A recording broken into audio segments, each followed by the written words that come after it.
started. Well, it looks like Tom just joined us. That's great. Welcome, Tom. Um, Welcome to the very first Tucson Amateur Astronomy Binocular Observer Group. We're not an interest group yet. Maybe one day we shall be, but right now we're just a group of folks from the Tucson Amateur Astronomers that have a common interest. And well, that would make us an interest group, right? But we're not there yet. So I have a short PowerPoint, and I apologize in advance. In my career, I was a salesman for software, so I was good at making PowerPoints, and I try to make them interesting with lots of graphics and animation and stuff, so that um, you can glean some information from it. If anybody wants me to share that with you, I'm happy to share it with you after we get done tonight. But as that being said, I'm going to get started here and share my screen. And can you guys see my screen that shows you? And there's Zoom. Yeah, Jim, did we want to do introductions after the presentation or We're before gonna or we're gonna do that as part of the presentation. A very good point. okay. All right, so here's kind of the theme that we've got going on. The binocular sky, I think, is might be a good name for the group. I'm just throwing that out there as a proposal. But you can see we're all members of the Tucson Amateur Astronomy Association, and we're starting to get more members, and we're starting to grow the interest. Right now, 4 people of the 8 are on the call. So here's kind of our agenda for tonight, and I modeled how I put this together after what we do in the Astro Imaging Special Interest Group, the ASIG. But we'll start off with some objections, introductions, and then we'll look at some objectives. And I got to be frank, Jeff provided a really good list of objectives and equipment. So we'll talk a little bit about equipment and how to find it and compare it. We'll look at the observing sites, and then we'll look at these topics. Again, Jeff provided a really good list of topics of things we might want to discuss through 2027.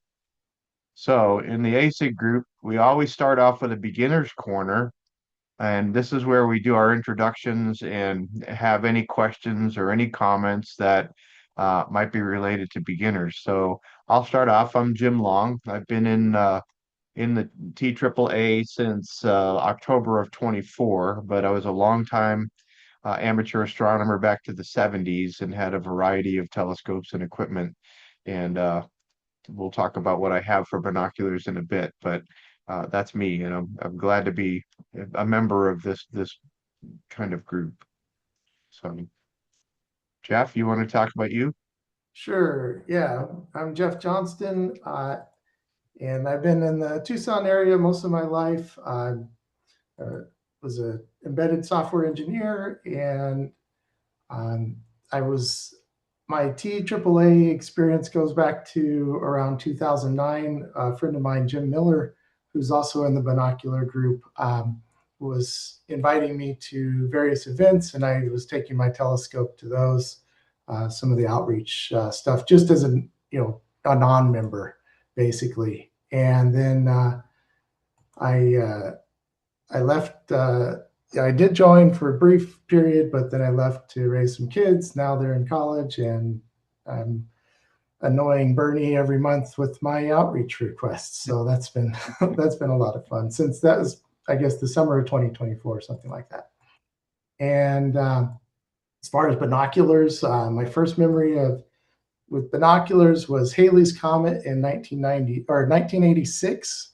We went out Yeah. to try to find that. We were unsuccessful. It was about valiant effort, but had fun anyway. And um, when when I heard about the binocular group recently, I was like, oh, that sounds really interesting because I hadn't really been using my 10 by 50s. They'd just been kind of sitting in my backpack, and it's like, oh, this is great. So I'm really excited about this group. Just starting with some of the binocular stuff with the Astronomical League. And the other night at Reddington, got 9 objects. So just to start there on that. And of course, we have a couple of events coming up next week, but I guess we'll get to that later. How about David? I'm David Rossiter. I'm the vice president of the TAAA, but sort of stumbled into that because when I first joined back in 2015, when we had a vacation home here, I was fairly early on talked into joining the NVRC. And then in order to get out of that, I ended up joining the board. And then, anyway, there you go. I ended up there. But I've been doing active astronomy since about 1995 when I came home from driving up from beautiful Newark to upstate New York and over hanging over the mountain. When I came over a hill was kind of a hail bob, and I said, I got to get into this. So I ended up with the Mid Hudson Astronomical Association, eventually president of that, and I did that for, hang on, our little friend David was calling, but we're going to make that go away, and then moved 15 years later to Charlottesville, Virginia. Ended up as vice president of that association and married my current wife there. The only way to get out of that was to move to Tucson. So here I am. We moved here full time in 2017, and I've been involved not only in leadership but in um, editing, of course, the bulletin, and working, still trying to straighten out the database, trying to implement the new one. And that's taken longer than we expected just because we have lives. Anyway, I love visual observing. I've got several Dobbs hanging down in my little observatory roll-off roof. And when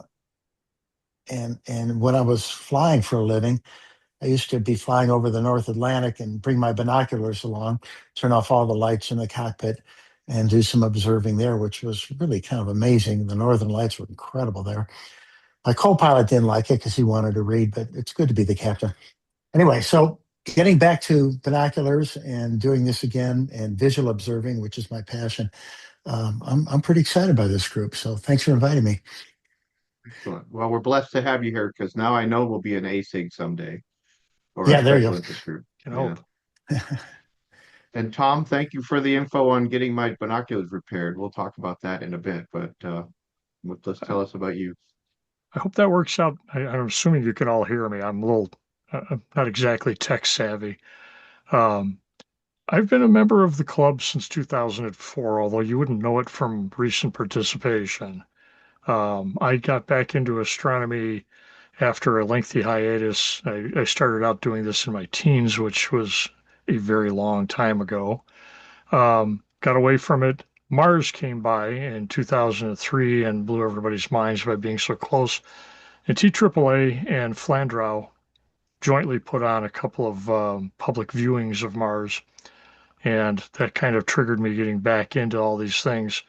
I have a distinct memory of one of those two public outreach sessions. Somebody there with a very large pair of binoculars on a parallelogram mount, which blew my mind because it didn't matter how they raised or lowered it, you could still see Mars. It still seems like magic to me. I was very active from 2004 until 2012, 2013. I worked with Bill Loftquist on the original beginners group, which we called the BSIG. Did a lot of outreach, things of that sort. Um, my wife and I found ourselves in an elder care situation with my late father-in-law, which just completely derailed all of this. It was several years before that was cleared up, and then job hassles and other family matters basically killed the habit of being involved with the TAAA, and I'm recently trying to fix that. So I see this nascent group as being an opportunity to get involved in the club more actively, as opposed to just sitting in the meeting hall and listening to our various guest speakers. Right now, I'm working with a 10 by 50 pair of binoculars, which I bought several years ago, and more recently a 20 by 80 that I got a screaming deal on when Orion folded up and High Point Scientific bought all their inventory, and we're liquidating it. They both work on the parallelogram mount that I have. I have to admit that the 20 by 80s push it to the limit. But the views through it. First time I used that bigger glass, I was out at Picacho Peak State Park, looked at the Milky Way, and forgot what my observing plan was. I was so busy Wow. staring, just I couldn't believe the sights.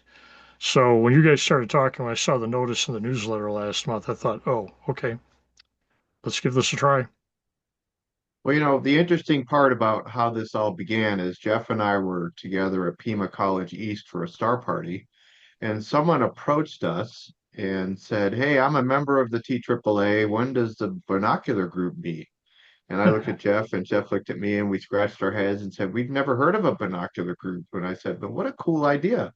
It would be a great, because on a star party, the one thing I tell everybody that asks me what telescope should I get, I tell them get a star chart and a pair of binoculars. And now I'm living the mantra of, that's a great place to get into astronomy is with binoculars and a star chart and learn the constellations and then decide what you need for a telescope so you can see things in more detail. So here we are. Jeff, what was the name of the person that came up to us and you met her again at the the April meeting? Do you remember her name? We can figure it out offline. We don't need to talk about it in the recording. Well, anyways, let's jump in. We're going to talk about you, your goals, and your gear. And this was the list that's on Google Drive right now, and I blanked out everybody's email address because if this ends up on YouTube, we don't want you guys getting spam. But thank you for filling out what you could. I see Thomas has his new 28 by 80s in there, his parallelogram, and his 10 by 50s. Um, I see the 11 by 80s for Kevin, and I'm not sure if there are 11 by 80s. Have you guys heard of an 11 by 80 before? It sounds like it'd be a really cool wide field. Yeah, Um, yeah. Kevin was telling me about that at the recent Picacho Peak Star Party, his 11 by 80s. And I also have them in my book, my binocular book that I use. well, They were cool. mentioned. I'd So, yeah, they're I'd love legit. to I'd love to look through those. So this is kind of a if you look at the newsletter, which you probably will tonight, which just came out, there's a pair of these 25 by hundreds that got donated to Doug. And if you want to snap them up, I would say, hey, tonight's the night to send him an email and said, hey, I'd really like to get those. I've got 20 by 80s myself, and I don't need another pair of really big binoculars, but they're going to be available. I don't know how much you would want for them, but if anybody's looking for 25 by 100s, they're in a nice case, and there's a picture of it in the newsletter. And David, you saw that when you put it together. So, Yeah, yeah, I was thinking about that too. And I'm like, oh, what I so I need is didn't more glass. I didn't realize the Of course picture, you do. the newsletter was out. I was going to throw that picture right in here and say, hey, there's one for sale, but I figured I wouldn't do that and steal the thunder. So, Yeah. but And of anyways, is course, those are anybody's, 25 by 100s in the background of my image there. It's just so to tempt you. and those are great. Those are great. So let's talk about objectives. And this was in the newsletter back in March, I guess, when we originally said we wanted to, or was it April? It might have been April when we said we wanted to form a binocular group. And these were the three real big. We get it. We have 8 people signed up right now, so gauge interest has been accomplished. This second objective, meet on Zoom to discuss binoculars, we're accomplishing that one tonight. And then try to get as many people as possible working towards completing the astronomical binocular programs. Double star program, which is easier than the Messier program, and then the variable star program, which you have to get tied into AABSO. So I think that one of the early suggestions for a topic would be to get Doug to talk about the AL programs for binoculars. There's actually 12 of them.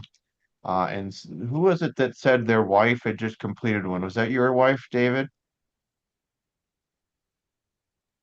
Not mine, no. No, somebody approached me at the meeting and said, I really want to be a member of the binocular observing program. My wife just completed the AL Messier observing program, I think is what it was. So I said, well, cool, we should get her to come and talk and what her experience was. So we'll talk a little bit about star parties near Tucson, and then we'll try to involve as many club resources as we can. I'd love for one of you guys to do a presentation one of these meetings, instead of Jeff and I doing a revolving thing. I think you have David, lots of good information, and Tom, lots of good information to share. I mean, just talking about parallelogram mounts would be a very worthy topic. I'd love to see one of those and get one someday. But hey, that's kind of where we're at right now. We didn't want to make it a very deep set of objectives, but here we are. We're already, what, 40% complete? That's great. So we're going to talk about some pros and cons of binocular types. And Jeff, I did modify those slides a little bit, but um, it wasn't he said that I had a bias, and my bias was just that I went out to a website and put in the show me the comparison of the 2026 recommendations for binoculars, and these are Uh, the things that it came up with. So, if I may say, I didn't actually say that, so maybe okay. that's how it came across. Well, I have a pair of Celestron Skymaster 20 by 80s, and I've had them for a long, long time. They're currently out of collimation, so they're going to the shop to get fixed. But in the meantime, while I was waiting, I had purchased another Celestron pair, and I may have been biased towards it. So I started to do some research. But these are Omegon wide angle binoculars, and I guess you put them on your face and you look at the sky and it magnifies the light, but it doesn't really give you a much of a a magnification scale. They're only for wide field. So I would imagine looking at the Milky Way with them would be pretty neat, and Andromeda and things like that. So I really couldn't think of an excellent application for them, except for, you see them sometimes around. I mean, the Minions had a pair of them on all the time. So sorry, that was my little attempt at humor there. So this is a good starter pair. It's Cometron 7 by 50s, and 7 by 50s are very adequate for doing binocular observing. They have a pretty good field of view, 6.8 degrees. That's an awesome field of view, but it doesn't really magnify small objects like a lot of Messier galaxies and globular clusters. But you'd be able to see larger objects, such as the Andromeda Galaxy and M33 and so forth and so on. But they're called the beginner's budget comet binoculars or Cometron binoculars. 10 by 50s also fall into this category. They give you a little bit more magnification and smaller field of view. And they're pretty light. They're only 2 pounds, so they don't cause fatigue while you're trying to use them and looking up at the sky. All right, so these are probably the most common ones you run across for astronomy, the Celestron Skymaster binoculars. They only cost a couple of $100, and they have a really good aperture, but not a huge field of view. 3.7 degrees is not very big. But interestingly enough, a TELRAD, which is a pointing device that goes on top of your telescope, has a 4 degree circle. So you're seeing about the same field of view with these as a TELRAD does, and that'll come into play later on when we talk about finding objects in the sky. And these are a pretty good value for the price. Some of the cons are they need to be used with a tripod. You really can't hold them for a long period of time before you get arm fatigue. And another con that's not on this list that I've experienced now twice with 20 by 80 binoculars. They're super easy to get knocked out of collimation and very difficult to get repaired. So very to get back into place. So I will let you know at a future meeting if mine actually get repaired in my experience with doing that. But Tom gave me a contact, a company called Sudarth out in Oklahoma that I'm going to be sending him to get repaired. I'm going to send him tomorrow, so I'll keep you guys on the loop about what happened with that. They And then fixed a pair of 10 by 50s of mine, and it was very quick and for what was being done, inexpensive. So, they yeah, it come highly wasn't. recommended. He didn't have a very high quote price. He said, "I that's an easy peasy fix." So I'm looking forward to having those back and using those. Good. So in the meantime, I did kind of a comparison of higher end binoculars. These are not the like Skymasters, I would say, are the consumer version level. They're like $250. These are the next level, which have higher quality glass and higher quality coatings. and are just maybe more suitable for astronomy. And the Celestron Skymaster Pro binoculars, interestingly enough, had really good reviews. But if you look at the Celestron Skymaster ED binoculars, I had a pair of those and they were knocked out of collimation. So I called, and they should have been under warranty. I called Celestron and said, "Hey, can you repair these?" And they said, "We don't repair those anymore." And they pointed to a shop somewhere in Montana that they send people to. And that guy said, "It cost me $265 just for me to hold them." He says, "You're better off to buy another pair." I was like, "Whoa, okay." So I started to do some research. And hopefully by tomorrow, I'll have a pair of these Overwork Deluxe 3 binoculars because they had fantastic reviews on cloudy nights. And I started to look at the specs and started to compare them. So part of my journey was looking at specifications. And these are those four right here. And we'll talk about these prisms, but they all have the same prism. They all have the same magnification. I just started to highlight some of the differentiators in these specs. um, the Celestron Pros actually had the widest field, which was 3.4 degrees. And the Barska, which I had never heard of before, had the best minimum focus distance. And the Celestron Pros, which had all those great reviews, had the highest eye relief, which is important for eye fatigue as you're observing. The Overwork, which I finally ended up choosing based on the reviews, really didn't have any standout specs at all. It actually has almost the lowest field of view, um, but it had a pretty good eye relief, but not the best. It had the worst eye relief of all of them. So then there's another set of specs is how the interpupillary adjustment, how when you bend the binoculars to go from one eye to the other, the Overwork actually had the best one of that. And you could have the widest range of interpupillary distance. The Celestron Pro had a really good diopter adjustment.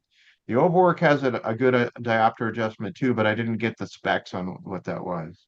And the only one that they're all nitrogen filled, which means if you try to take them apart to adjust collimation, they're done.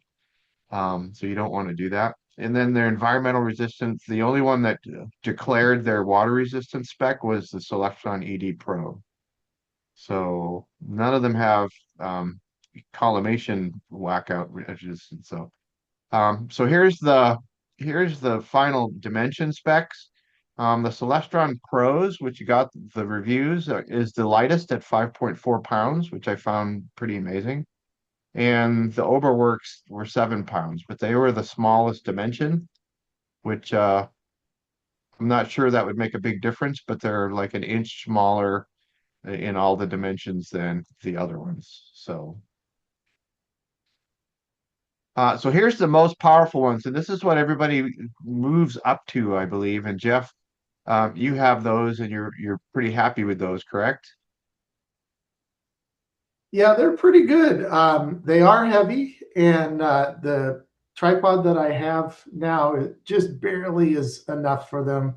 I have to constantly work on the balance. You can see there's that screw in the middle of it that you can slide it forward and back to make sure that the binoculars are perfectly balanced because it does matter. Like, if you go towards the zenith or towards the horizon, you have to have a different balance. Otherwise, the tripod is getting overstressed and you get like some sag from it. But it's been really great because I'll use the 10 by 50s, say on with the gravity chair or whatever, and I'll figure out where something is. And then because I know how to star hop to it, the smaller field of view doesn't matter as much because I have an idea of the star patterns and things to finally get there with the tripod and the 25 by hundreds, and I get a little bit better resolution on the target. It was pretty good the other night at Reddington to be able to see the difference between the two, and the 25 by hundreds were doing a great job. So surprisingly, the field of view and the eye relief are about the same as all those 20 by 80s. That's really kind of nice. Yeah, I think it's 3 degrees field of view, and Mhm. it's wide enough. Yeah, and 15 millimeter eye eye relief. So that's great. Cool. All right. So, and there's a pair of those for sale right now, on the new newsletter. So keep an eye out on that if you're looking for an upgrade. So the other types of binoculars that aren't really astronomy binoculars, but could be, are image stabilized binoculars. And the problem with these is that they're very expensive, like these Sig Sauer binoculars, which are used by mostly the applications for these are the military. And those are the folks that require the image stabilized binoculars, but they're out there, and I just wanted to throw them up that they might be something that could be appropriate for astronomy. But again, the eye relief is a little better. The 3.7 degrees is pretty good. 15 by 50s and then 16 by 50s. I hadn't seen any 20 by 80s that are image stabilized, so they're just the smaller versions here, but they're pretty expensive.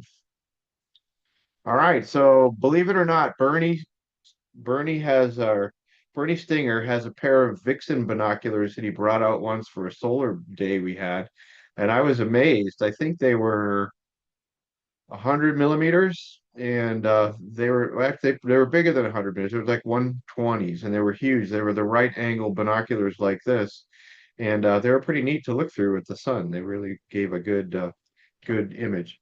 But you can go all the way up to 150 millimeters. These Fujinons, you can get 6-inch objectives, and now you've got a pair of refractors that are pretty serious that you're using for your binoculars.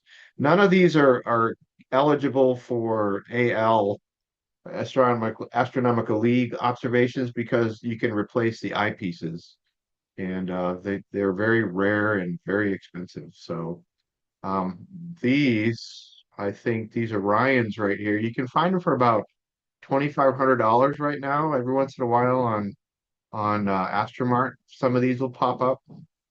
But I don't even want to know how many thousands of dollars these 6-inch Fujinons will be, but pretty nuts.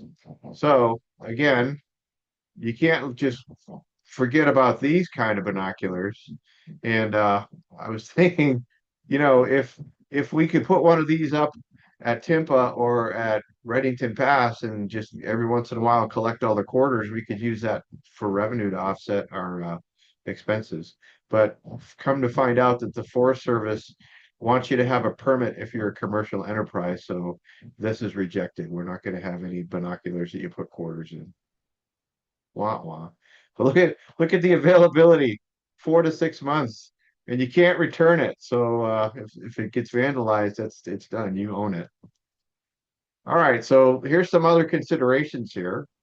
What kind of prism should you get? The Poro prism or um, the roof prism? And we'll talk about the roof prism in a second. But the Poro prism has a bunch of different paths for the light to bounce off of the sides of the prism. So it doesn't have a very, very long focal length, and the size of your binoculars can be much smaller, much more compact, and they're suited for bird watching, etc. But we've proven that they're suited for astronomy as well. But Poro prisms actually gather more light. Back four prisms actually gather more light than back seven or BK7 prisms. Um, Coatings on binoculars, you want to make sure that you get a fully coated set so that if any um, stray light comes in, you can adapt for that. Some of the binocular brands just coat the front objectives, but if you coat the back objectives and the other objectives that are inside the tele or inside the binoculars, you're better off. So I'm sure that here's a statement that kind of popped up in one of the things I was researching, and I thought it was kind of what I get asked when I'm at star parties. I'm not sure if I'm getting binoculars. You can just read it there. But my response was kind of this. And this is kind of what I say to people when I'm out at a star party, and it's people sometimes get put off. They say, no, I'd rather go to Costco and get a department store telescope, or they listen to you and they end up coming back at a subsequent star party and saying, I did that, and now I'm finding things in the sky like all the time. So It might be good advice for some people. So here's kind of a schematic of what the different prism structures look like. You can see that with a Poro prism, you're coming down, hitting once, twice, three, four times, and then you're back into the eyepiece. So it's got four bounce. But these roof prisms, you can see that light path is kind of strange and it crosses over itself. And I'm wondering if there's any interference between, for very faint objects, if you have a light path, it's got one, two, three, four, five bounces. So I don't know. I don't have a pair of roof prism. Actually, I do. I have a pair of um, 25 by 42 little binoculars. I have to check that and see what the light gathering properties of that are. So reflective optical prism, right angle triangle, two sides equal length, monocular spotting scope, moves in pairs to lengthen the effective focal length of the optical path within a space that is shorter than it would otherwise be. The 90-degree Poro prism does not risk dispersion of the light rays as they pass through it. Kind of what we talked about. Roof is a reflective prism containing two faces that meet at a 90-degree angle. The two faces resemble the roof of a house, giving the prism its name. However, unlike the Poro prism, which generally in identical pairs, the roof prisms are in combination with an auxiliary prism to both lengthen the effective focal length of the optical path and within a space that is shorter. It transmits less light to the eye, hence not recommended for astronomy. So there you go. Okay, we talked about waterproofing and fogproofing. If you've got nitrogen-filled binoculars, they usually won't have a dew problem, and that's important. The exit pupils and measurement calculated how big your pupil is compared to the exit pupil. As we age, the ability of our eye to dilate becomes less. So the smaller the exit pupil you can get, um, the better off you will be based on your age. And there was a chart that you can find online about if you're this age between 18 and 20 or 20 and 30, it'll say this is what your eye relief should be. So tripod adapters, built-in tripod adapters for heavier models. And you saw that Jeff talked about that with his 25 by 100s. He had that screw that he can um, attach that right to a tripod. I have a plastic kind of L-shaped bracket that goes on my 16 by 50s that in the front of the pivot, there's a little screw hole that you can take the cover off and put in the screw hole and then screw that L bracket onto the tripod. It works very, very well.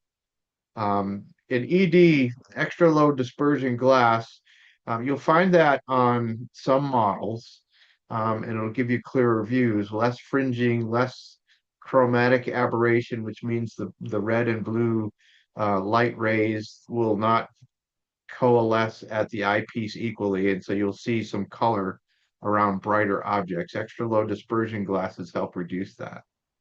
So that's when you see a purple around Jupiter or purple around Sirius. That's kind of what's going on as chromatic aberration. All right, so there was a list that talked about the 70 best binoculars, and I'll just leave this here that you can click on. And it had a really good list of stuff that, I didn't gather the list that I showed earlier from this list, but this one, after Jeff said I was biased, I went out and said, well, yeah, well, I'm going to look at every best binoculars. And that's kind of why I threw that up there. So let's talk about observing sites real quickly. How many folks have been to the CAC before? I can't see a raising of hands, but I know that I have. I don't know that Jeff's been out there in a while. But this is the I CAC, and I go out go every ahead. month. Yeah. Yeah, so not a kind of a designated spot for binocular observing, but guess what? It doesn't matter where you go out here. And I would say if we wanted to do binocular observing, we could do this camping area right here, which is actually hardly ever occupied by anybody. I mean, we don't really need to tie up any of these pads because we really don't have a need to have a powered equipment. So leave those for the folks that need them. And then we can basically go anywhere. I mean, we could go out here in the dirt area. We could go over here in the edge of the RV spot. We could go on the outside of these observatories here. I mean, it just the possibilities are endless out at CAC, and CAC is a Bortle 2, which is pretty nice. The only thing that you see at CAC is the lights of Benson, Wilcox, and Douglas in Sierra Vista, but they're not really obtrusive. They don't really block much of the sky out there. So this is Timpa.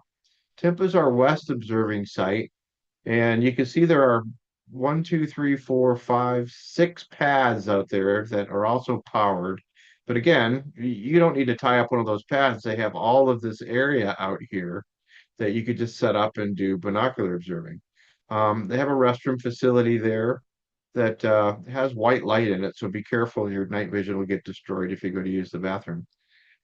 But it's a pretty nice site. It's a Bortle 3 out there, and the only light pollution you really see is the lights of Tucson, which are very well mitigated by the Tucson Mountains. They're on the other side of the Tucson Mountains. But if you're looking to the east, expect to have some of your objects obscured by light pollution. So here's the Reddington Pass site. And this is an older photograph. Not all of the facilities were here yet, but where Jeff and I scoped out was a spot right here that is far enough away from the headlights of cars that are going back and forth that it's not too bad. And we can actually go up this little trail out here in this dirt area, and the bushes really block the light from any vehicles. There's another spot over here that doesn't have as much of a flat area to set up telescopes, but it is does have a roof over the picnic table, but it's a great spot to watch the sunset. It really has no obstructions between you and the horizon right there. You can really find Mercury and Venus and those kind of things out in the western sky as they're coming close to setting. And the one thing that's not on this picture is right here, there's a pit toilet that you can use. So the facilities are these ramadas here with roofs and picnic tables, uh, a dumpster to throw away trash, and this is now a picnic table out here that doesn't have a roof. So it works really well to put your gear on and set your binoculars up next to it on your tripod or your gravity chair, which is what Jeff and I did the last time we were up there. And it's very, very suitable. So one of the objections that I faced early on was, well, if you're going to be using this for a purpose, you need to get a permit from the Forest Service. And that is a true statement if you are a commercial enterprise, um, or if you have more than 74 people at a public event. So I don't think we're ever going to get to 74 people at a public event. And if there's ever a public event where we're doing a star party up there, it would be at the request of the Forest Service. So I think we're covered. I don't think we're going to have any difficulty at all with observing up there. I told her that we have up to about 8 people right now, and that we generally come 3 to 4 times a month when the sky conditions are suitable. So she said, "Yeah, no problem. That sounds like a great use case for the middle Tanque Verde recreation area." All right, and this area is about a Bortle 4 to 5, according to I forget the name of the website now. Sorry, I apologize. But anyways, this is the sky brightness that has steadily gotten worse over time. And in 2025, the Bortle, that's why I said it's 4 to 5, is probably about a 5 out there right now. But Jeff, you were very pleased with um, the observing conditions out there, weren't you? Yeah, I would say it compares pretty favorably to Timpa, believe it or not. Obviously, there is, it is a little bit brighter, but like on some of the other dark sky charts, the Timpa would be kind of in one orange color and then or yellow color, and then this would be like in the not quite as good yellow color. So Yeah. they're pretty similar. And we were out there seeing M51 and M101, and so we were getting Yeah. some faint fuzzies out there with our binoculars. Well, the good news and the bad news is that if this becomes untenable from light pollution, there's about 6 miles further up the road, there's another area that's got a pit toilet and a picnic table, and it could be an observing site because all of the Tucson light dome would be blocked by the terrain. So The only downside to that is this road can get pretty rough, and you'd want to have a high clearance vehicle to get out there, and not everybody has that. So this is pretty interesting because it's only about a half a mile from the edge of the pavement to this area, and they grade it pretty well. This is a Pima County roadway, Reddington Road, and they keep it graded, so it's suitable for pretty much any car to get out here to observe here.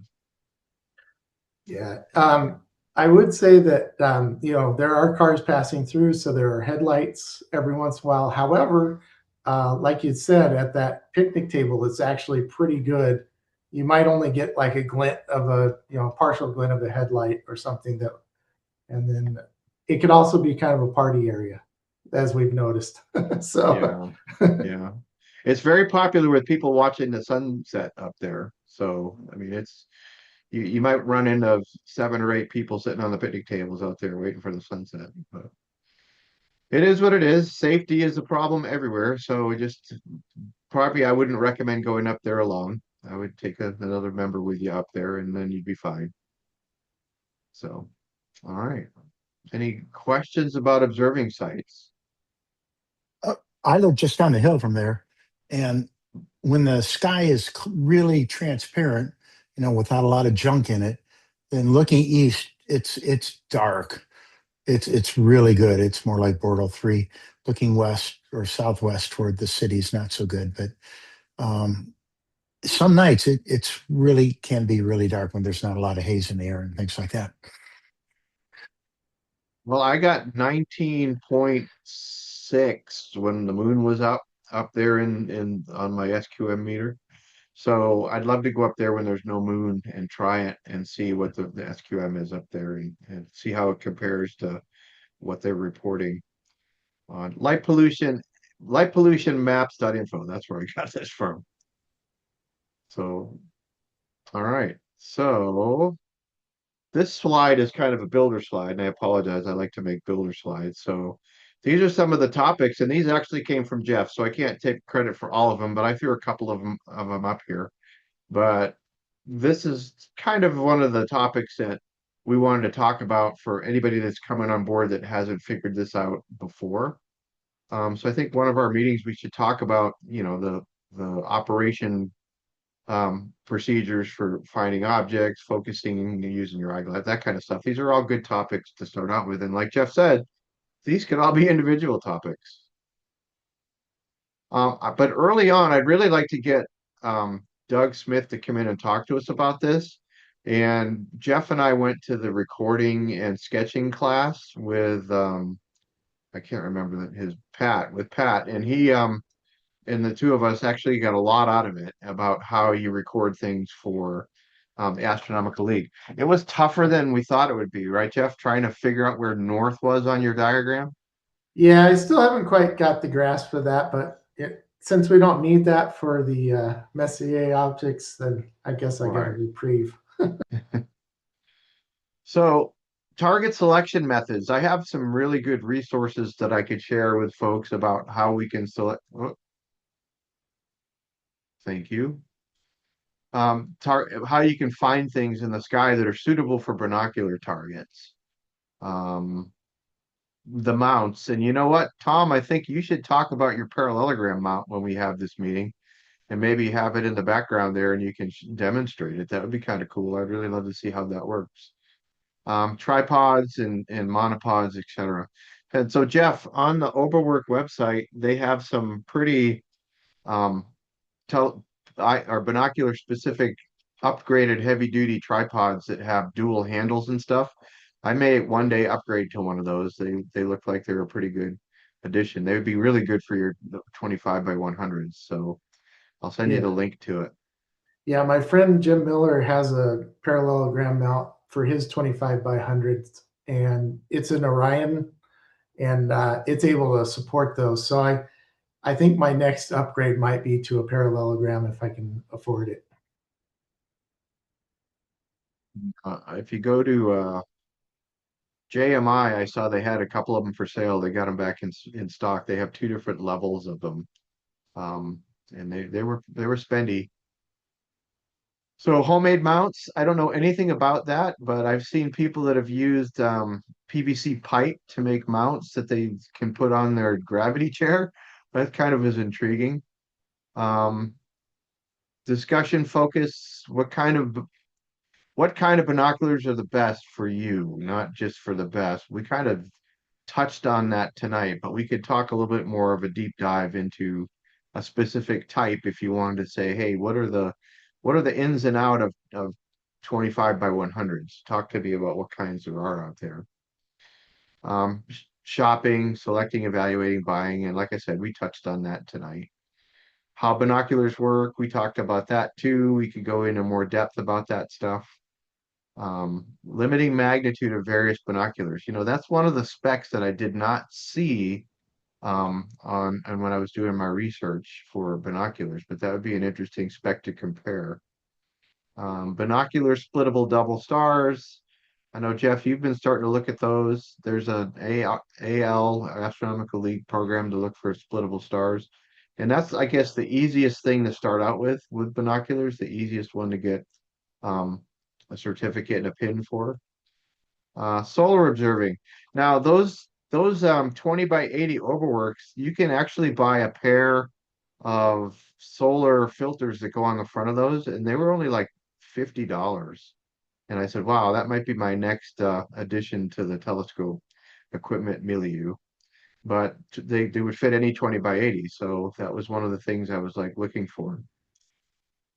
The history of binocular observing and discoveries. I don't have any idea about that stuff.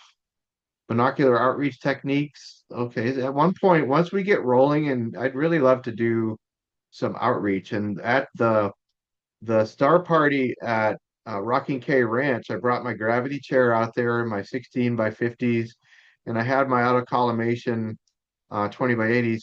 It was hugely popular because people could lay in the gravity chair, operate the binoculars themselves, and it was a big hit. So I think at some point we should figure out a way to make that possible at star parties.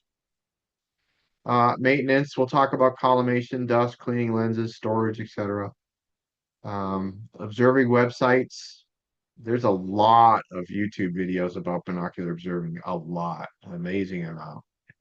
And then books. I've got a few binocular books, and I threw a picture in the newsletter about one that I recommend everybody get because it organizes the things you can observe by season, and it gives you some really good tips that you might not have thought about.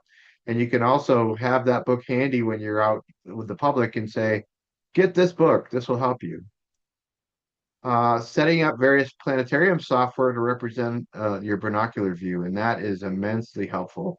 You can actually put in the field of view of your binoculars and get a circle that shows what you can see, which is handy for doing star hopping because you put a bright star in the edge of one of the circles, and then you see what dimmer stars are in your field of view, and then you hop to that one, and then you hop to the next one.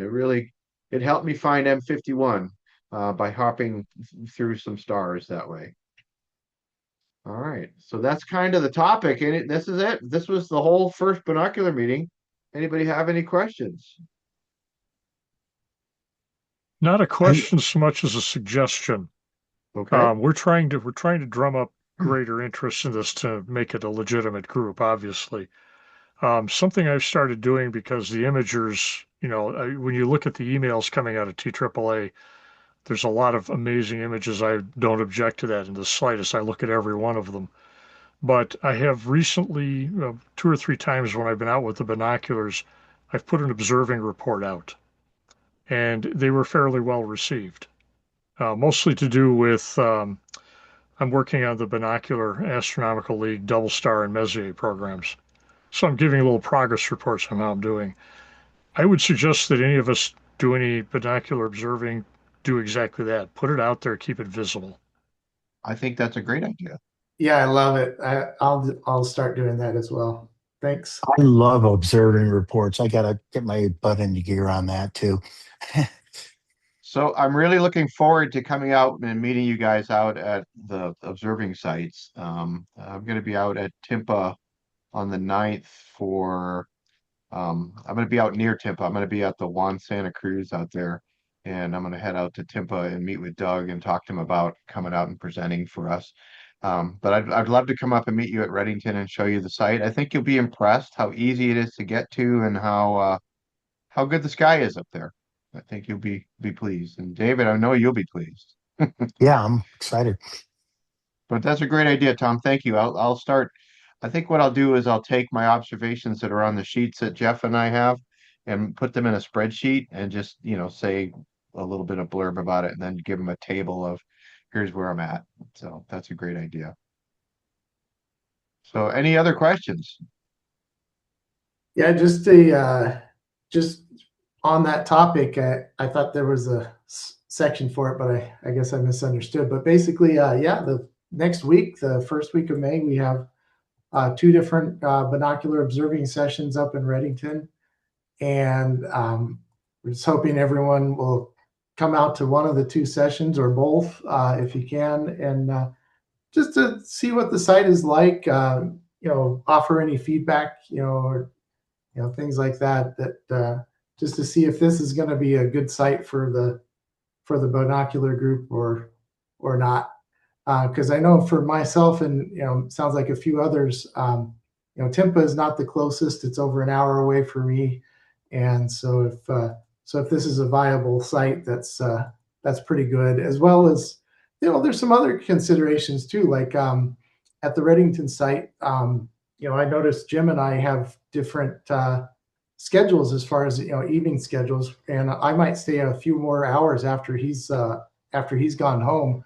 And at something like Timpa, that doesn't work very well because you need to lock it up and things like that. So there's been some great advantages to the Reddington site. I'd love everyone to check it out. I Well, intend I do to, have. if weather Go permitting, ahead. Monday. All right. It'll be The fun. weather forecast doesn't look promising right at the moment. You're Oh, right. It don't doesn't. look. Hopefully it'll change because it seems to change all the time here. Well, Alarmingly so. it might be worthwhile just to come out and see where everything is and Yeah, that's true. and just identify where we actually set up, and you can pick your own personal spot to set up if you like, and just get a tour of the facility. I think it'd be worthwhile, even if it's cloudy, just to figure out how to get set up, and then you won't waste that time when the sky is clear. Good idea. So, thank you, everybody. We're gonna have our next meeting on Thursday, May the 28th. And I, on purpose, scheduled these meetings late in the month near the full moon because none of us would be out observing. So we might as well be meeting, right? So mark your calendars, May the 28th, Thursday. And that seems to be a night that nobody will be doing anything else but coming to our meeting. So excellent. And I'll be at the regular meeting Friday. I think it's this Friday. Club meeting, Me is it? too. Yeah. Yeah, So let's say hi. see, wave and say hello. Meet face to face in real life. And I'm not I'll be that there. not really that scary. I'll be there as well. I signed up for a shift on Kit Peak on Friday that'll get me back to the Noir lab at 6 o'clock. So I'll be right in the right place at the right time. So I'll be at the meeting as well. So hopefully I'll have my new binoculars by then. That'll be great. I might bring them to show you the Oberworks. So Cool. Oh, that sounds nice. okay, guys, thank you very much. And I'm going to stop sharing my screen and say thank you for coming to Yeah. the meeting and making it a success. And I'm going to stop the Very good. recording now, and we'll see you May the 27th, right? This 28. this is really a fun idea. Thanks for putting in the effort. Appreciate it. Yeah. Okay. All right, recording off. All right. All right, so we can talk smack about each other. Oh, now we're talking. Which one of you plays bluegrass?